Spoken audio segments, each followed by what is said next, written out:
For 500 pesos po, ma'am, ano po sa wikang Pilipino yung 99,999? Ito po. Parang ang hirap.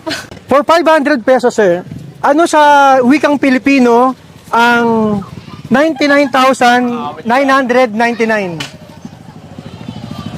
99,999. Ano yan sa wikang Pilipino? Sabihin mo sa wikang Pilipino. Siyam na po. For 500 pesos, ma'am, ano po sa wikang Pilipino yung 99,999? Ayan. Sa wikang Pilipino.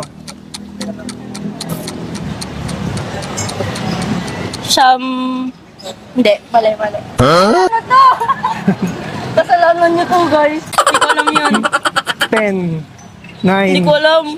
try nyo lang, 8, 7, 6, Siyam na po. Siyam Five. na libong